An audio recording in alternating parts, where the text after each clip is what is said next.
Par les blessures, par les échecs aussi? Ce qui prédomine avant tout, vraiment, c'est un immense amour vis-à-vis de la France qui m'a tellement donné. C'est une très grande reconnaissance à l'égard des Français. Je le disais l'autre jour à Barcelone.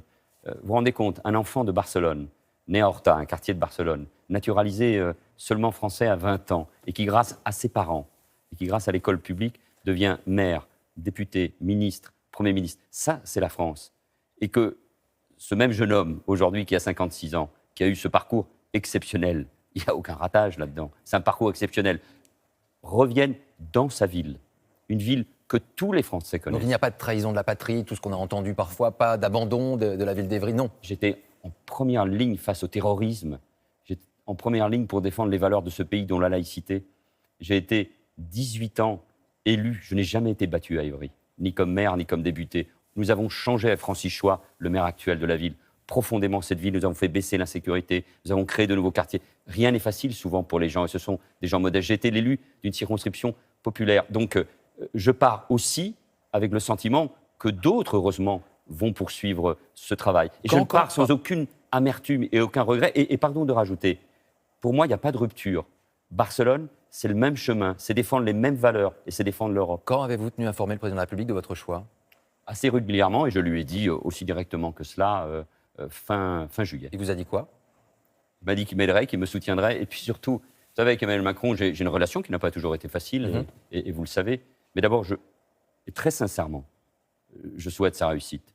Parce que je pense que c'est l'avenir du pays qui est en jeu et une certaine conception de l'Europe. Et le combat qu'il mène ici, c'est-à-dire le combat des progressistes contre les populismes et les nationalismes en Europe, c'est aussi, d'une certaine manière, ce combat que je vais mener à Barcelone, d'abord pour une ville qu'il mérite, qui doit bénéficier d'une meilleure gestion. Ça, c'est le débat là-bas, un débat municipal, comme partout ici. Mais c'est aussi un débat face au populisme et face au nationalisme qui portent aussi leur part de haine. La vie politique, elle va vite. Celle d'hier n'est pas celle d'aujourd'hui. Ça va de plus en plus vite.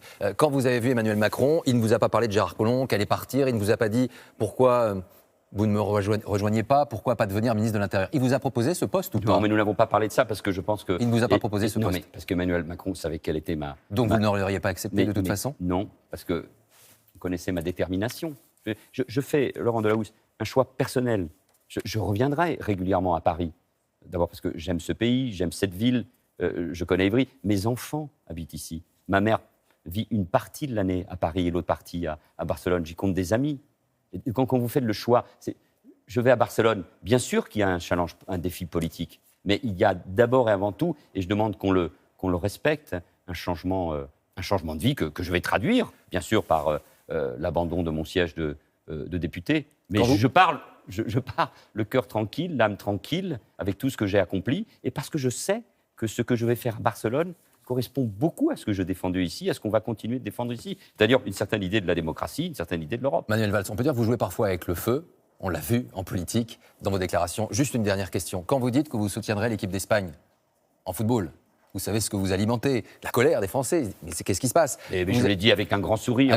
Mais avec un grand sourire. Je l'ai dit surtout, et évitons d'avoir un jour une finale France-Espagne. Mais qui peut mettre en doute un seul instant mon patriotisme? Ce sont des débats. La vie politique est dure. Mais moi, ce que j'aime de la politique, c'est défendre des idées, une certaine vision de ce qu'est l'Europe. Et c'est un combat. Si vous voulez, il y a une ville qui incarne plus que jamais l'Europe aujourd'hui et les grands débats de demain, c'est Barcelone. Et y être, eh bien écoutez, j'aime les risques, mais c'est un beau risque. Ce soir, vous nous dites quoi? Au revoir ou adieu? Si ça passe pas là à Barcelone, vous faites quoi? Vous restez là-bas, vous devenez professeur, vous revenez ici? Non, j'ai dit que quoi qu'il arrivait, je restais à Barcelone. La vie politique française, elle est terminée. Oui, mais c'est même un choix, encore une fois, j'insiste, de vie personnelle, mais c'est un au revoir aux Français, chaleureux, tendre, et je reviendrai régulièrement. Mais la vie politique française est terminée. Oui, mais parce que comme tout Européen aujourd'hui, les frontières, quand on partage une même civilisation et les mêmes valeurs, ces frontières n'existent plus. Merci Manuel Valls. On dit comment au revoir en catalan? Adeu.